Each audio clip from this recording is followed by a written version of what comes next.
أعوذ بالله من الشيطان الرجيم.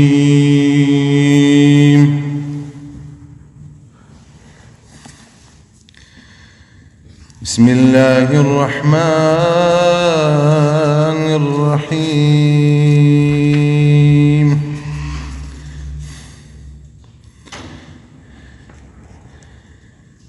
قل هو الله أحد الله الصمد لم يلد ولم يولد ولم يكن له كفوا أحد. صدق الله العلي العظيم. پرده ما کاژه یختی و دروازه یو خوا بنده غیرو پرده سیده بله.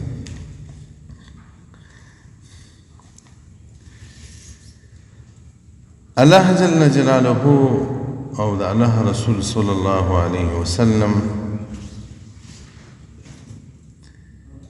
و دغه امت د ذکر امر کړی دی چې تاسو ډیر ذکر کوئ. لکه مخکې چې ما هم وویل چې ډیر ذکر د انسان عملنامه درنوي، ډیر ذکر الله ته سړی ورژوندی کوي.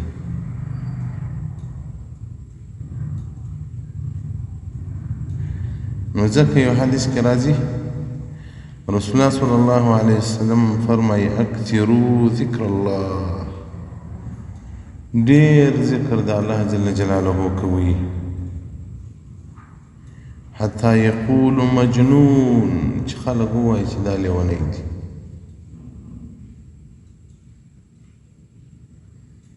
دومره ذکر کوي چې انسانان د لیونیانو حکم در باندې وکړي. رسول الله صلی الله علیه وسلم باندې د لیوني نوم کښېښول شو. د مکې مکرمې کافرانو ویل دا لیوني ته ګوره، علیاذ بالله. نو پر مؤمن باید د لیوني نوم کښېښول شي چې دا غافله خلک ورته وایي چې ته لیونی یې، څونه ذکر د الله کوي.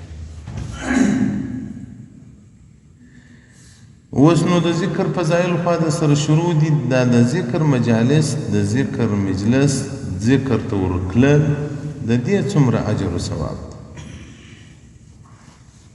دا ذکر معنا د الله یادېدل، که د قرآن تلاوت ته سړی ورسي، که یو ځای نصیحت کېږي سړی ورسي، که یو ځای د ذکر حلقه جوړوي سړی ورسي. ابي سعید خدری رضی الله تعالی عنه فرمایي وی رسول الله صلی الله علیه وسلم وفرمایل چې الله جل جلاله فرمایي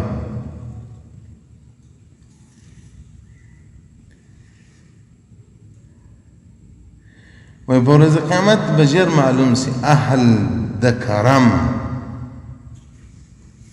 اهل د عزت، اهل د بخش، اهل د جنت. صحابه کرام ورته د اهل الکرم څوک دي؟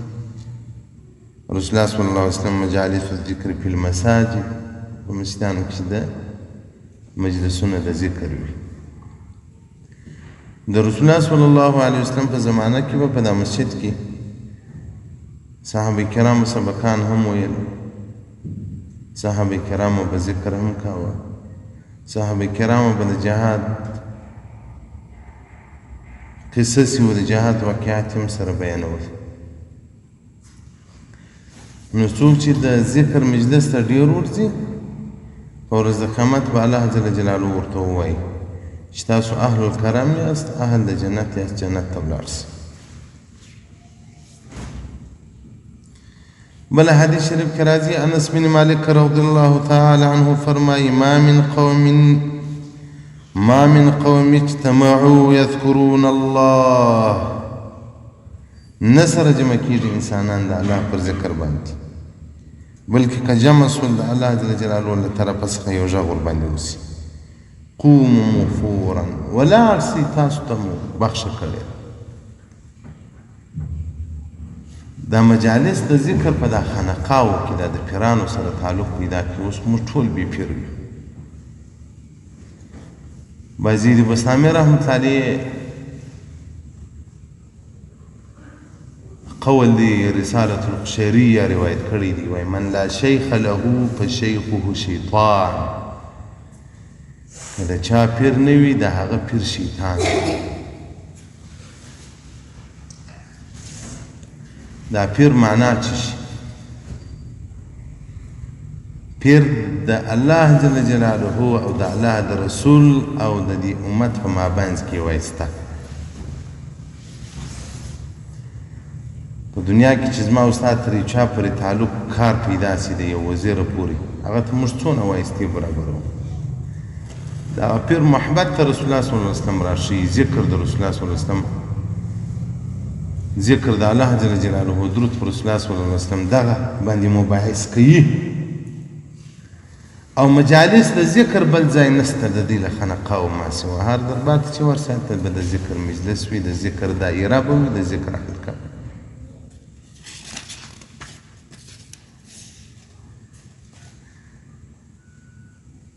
او د صحابه کرامو په زمانه کې به چې دا صحابه کرام یو پر بل سره پیر شول، ول راځئ لږ ایمانونه تازه کړو، ذکر سره وکړو. نبي د لا اله کلمه ویل، لا اله الا الله، لا اله الا الله.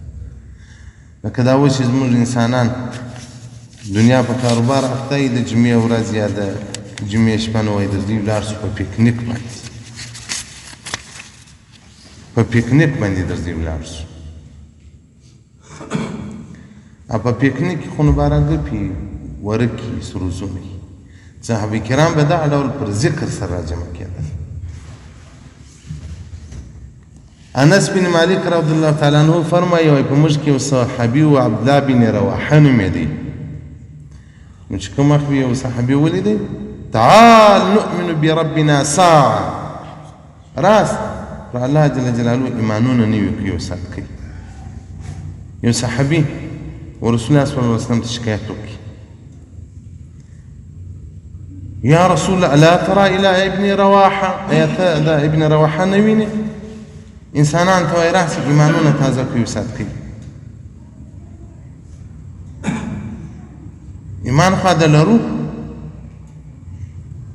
دی راته وایي راځئ ولاړ شو هلته سره کښېنو ایمانونه تازه کړو. رسول الله صلی الله علیه وسلم په جواب کې څه ورته وایي دغه نفر ته چې د ابن رواحه شکایت یې ورته وکړي، یرحم الله ابن الرواحه. رسول الله صلی الله علیه وسلم وایي الله دې رحم وکړي پر ابن رواحه باندې، انه يحب المجالس، دی هغه مجلسونه خوښوي چې په هغو مجلسو باندې ملائکې فخر کوي. یو صحابي نور صحابه ته وایي ورځئ کښېنو ایمانونه تازه کړو. یو صحابي راځي شکایت کوي رسول الله صلی الله علیه وسلم ته چې دا څنګه خبره ده، راځي ایمانونه تازه کړو. رسول الله صلی الله علیه وسلم وایي پر ابن رواحه دې الله رحم وکړي، الله دې ورباندې مهربانه سي. هغه د هغه مجلسو محبت کوي چې په هغه مجلس ملائکې فخر کوي. روایتو کې راځي وایي کوم انسان چې ذکر کوي د دې مخ ملائکو ته دی ځلیږي لکه یو سړی چې په غره کې لاندې په کلو کې اور بلې رڼا وي. د مخ رڼا په ذکر کې ده. کوم په دنیا کې د مخ رڼا په ذکر پیدا کړه، په ورځ د قیامت به مخان سپین وي. ورځ د قیامت دوه مخه راپورته کېږي، وجوه مسوده، تور مخان او مخان سپین مخان. د مؤمنانو به مخان سپین وي، که پر کفر کړلي وه د هغو مخان به تک تور وي، شنې سترګې به وي. الله دې مو له کفره وساتي.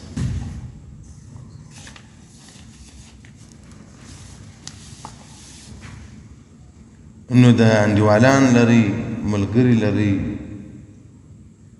دا د الله پر ذکر امر کوي. محترمینو دا دنیا داسې راسره روانه ده، موږ پرېږدي. هره شپه چې زموږ پر موږ تېرېږي یوه شپه د عمر زموږ کمیږي، څلېروي ساعته راسه کمیږي، و مرګ ته ورژوندې کېږو، و قبر ته ورژوندې کېږو. دغه دپاره سرمایه په دغه ژوند کې چې په سینه کې ساه پرته وي، د آخرت سرمایه په ګټل کېږي. که سینه څخه ساه ووتله د آخرت سرمایه هم بنده سو.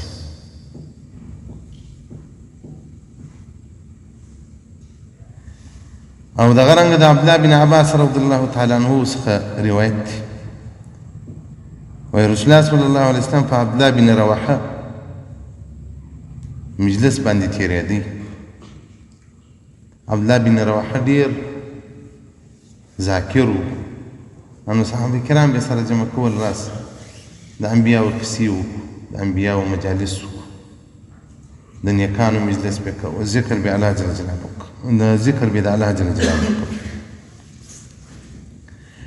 نو رسول الله صلی الله علیه وسلم را تېرېږي، دی یې ولیدل، هغه انوار یې ولیدل چې پر دې را نازلېږي.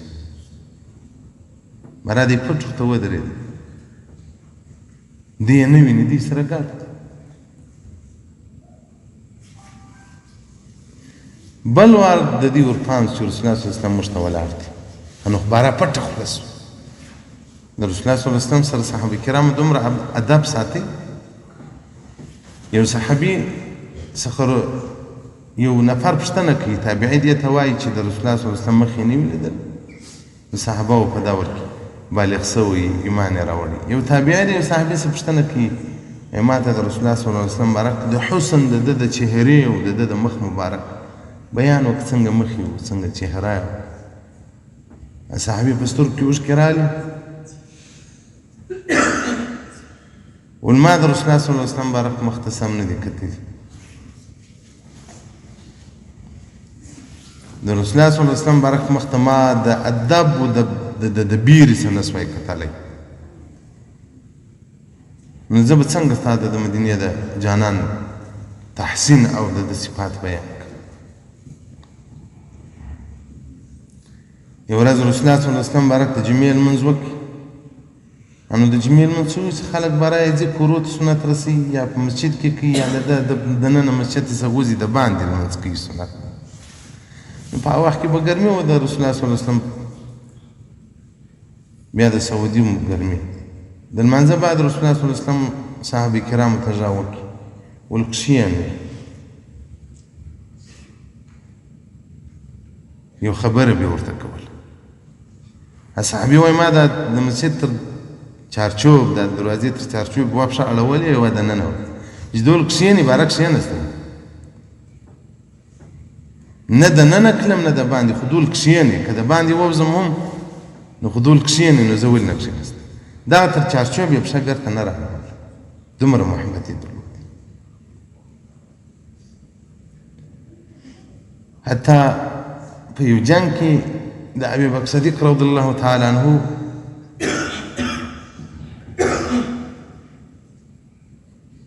یو ژوندی قریب د کافرانو ملګری دی، هغه دی قریب لکه زوی و ورور. نو چې وایي کومه وخت به په جنګ کې مخامخ رالی په صحابه او دوی به شرای ورته شروع کړي، الله دې سر د دې پرېږدي چې ژوندی نه ووځي، او چې بیا وځغستل شا به دوی ته سول، دوی به الله ته هدایت ورته وکړي، د مرګ خلاص و هدایت ورته وکړي. صحابه کرام د رسول الله صلی الله علیه وسلم په محبت کې تر اهل و تر اولاد تر هر څه تېرو.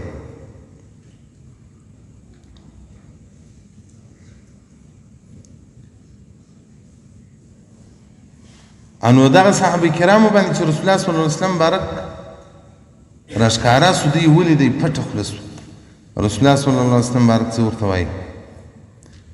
وایي خپل مجلس کوئ، خپل ذکر کوئ، تاسو هغه خلک یاست، هغه مجلس یاست، الله ما ته امر وکړي ورور ورته ودرېږئ. نو د سورة الکهف 28 آیات رسول الله صلی الله علیه وسلم مبارک تلاوت کړي، واصبر نفسك مع الذين يدعون ربهم بالغداة والعشي. کښېنه صبر کوه له هغه خلکو سره چې هغه الله جل جلاله بولي، ذکر د الله کوي په سهار او په ماښام کې. رسول الله صلی الله علیه وسلم مبارک څه ورته فرمایي د صحابه کرامو؟ وایي چې څونه ناست یاست، دغونه ملایکې د رحمت ورته راشوه سوي دي درسره ناست. کوم وخت چې تاسو ذکر کوئ هغه هم ذکر درسره کوي، چې تاسو د الله پاکي بیانوئ هغه هم د الله پاکي بیانوي.